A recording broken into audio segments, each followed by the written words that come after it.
5 वर्ष का बालक ध्रुव कैसे बना ध्रुव तारा। क्या एक 5 साल का बच्चा इतना बड़ा तप कर सकता है कि देवता भी डर जाएं? क्या अपमान किसी को इतना मजबूत बना सकता है कि वह हमेशा के लिए आकाश में चमकता तारा बन जाए?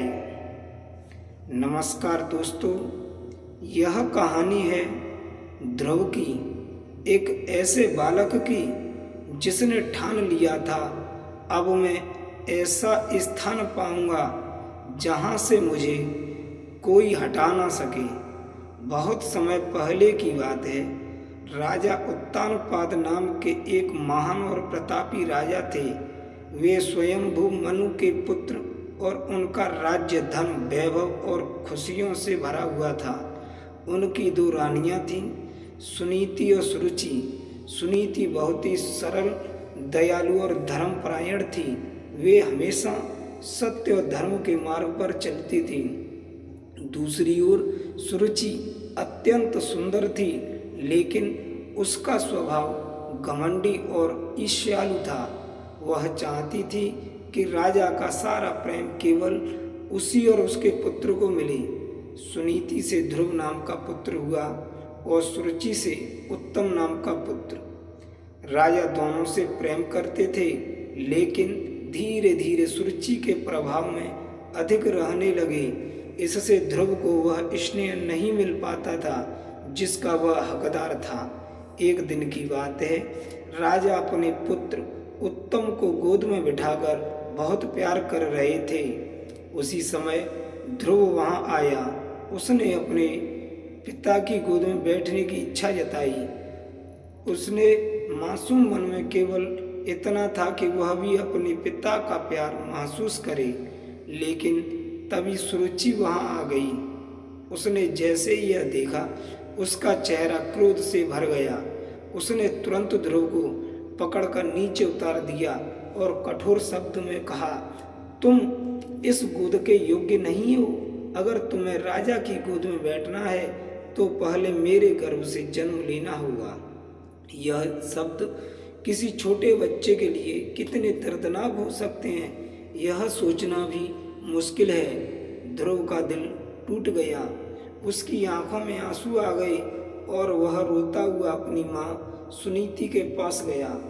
ध्रुव ने अपनी माँ से पूछा, माँ, क्या मैं सच में इस योग्य नहीं हूँ? क्या मैं कभी पिता की गोद में नहीं बैठ सकता? सुनीति का हृदय यह सुनकर दुख से भर गया, लेकिन उन्होंने धैर्य रखा। उन्होंने अपने पुत्र को समझाया, वत्स, इस संसार में जो कुछ भी होता है वह हमारे कर्मों का फल होता है, लेकिन हमें कभी भी किसी से द्वेष नहीं करना चाहिए। यदि तुम सच्चा और अटल स्थान चाहते हो तो भगवान विष्णु की शरण में जाओ। वही तुम्हें वह स्थान दे सकते हैं जिसे कोई छीन न सके। माँ की बातें ध्रुव के मन में गहराई से उतर गईं। उसी क्षण उसने निश्चय कर लिया कि वह भगवान को प्राप्त करेगा और ऐसा स्थान पाएगा जो अड़िंग और अटल हो। केवल 5 वर्ष की उम्र में ही ध्रुव घर छोड़कर वन की ओर चल पड़ा। उसका हृदय दृढ़ संकल्प से भरा हुआ था। रास्ते में उसे महर्षि नारद जी मिले।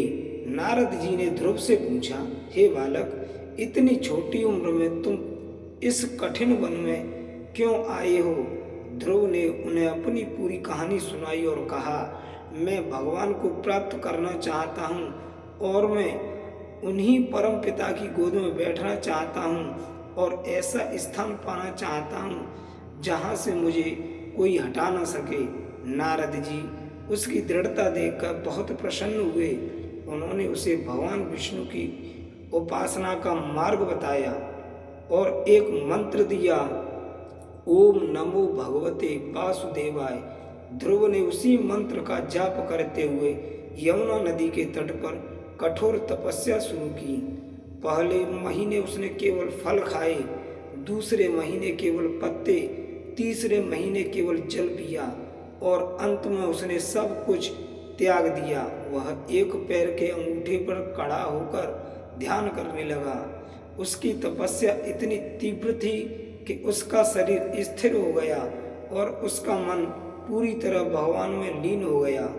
धीरे धीरे उसकी तपस्या का प्रभाव पूरे ब्रह्मांड पर पड़ने लगा। देवता घबरा गए, पृथ्वी तक उसके भार से कांपने लगी। तब सभी देवता भगवान विष्णु के पास गए और उनसे प्रार्थना की कि वे ध्रुव की तपस्या को स्वीकार करें। अंततः वह क्षण आ गया। एक दिव्य प्रकाश चारों ओर फैल गया, सुगंधित हवाएं बहने लगीं और सामने प्रकट हुए भगवान विष्णु। ध्रुव की आंखों से आंसू बहने लगे। वह उनके चरणों में गिर पड़ा। भगवान ने उसे उठाया और कहा, वत्स, मैं तुम्हारी भक्ति से प्रसन्न हूँ, मांगो क्या चाहते हो। ध्रुव बोला, प्रभु, मुझे ऐसा स्थान दीजिए जहाँ से मुझे कोई कभी हटा ना सके। भगवान मुस्कुराए और फिर उन्होंने ध्रुव को अपने साथ एक दिव्य हाथी पर बिठाया। वह दृश्य अद्भुत था। एक छोटा सा बालक भगवान के साथ हाथी पर बैठकर अपने राज्य की ओर लौट रहा था। आकाश से फूलों की वर्षा हो रही थी। देवता उसका स्वागत कर रहे थे। जब ध्रुव महल पहुंचा, उसकी माँ सुनीति दरवाजे पर खड़ी थी। जैसे ही उसने अपने बेटे को देखा, वह दौड़ पड़ी। ध्रुव भी दौड़ा और दोनों एक दूसरे से लिपट कर रो पड़े। वह रोना दर्द का नहीं, खुशी और गर्व का था। भगवान ने ध्रुव को आशीर्वाद दिया, आज से तुम ध्रुव तारे बनोगे, तुम्हारा स्थान अटल रहेगा और पूरी सृष्टि तुम्हारे चारों ओर घूमेगी। और बस एक छोटे से बालक की भक्ति ने उसे अमर बना दिया। ओम नमो भगवते वासुदेवाय।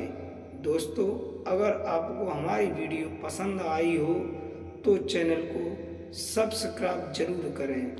राधे राधे।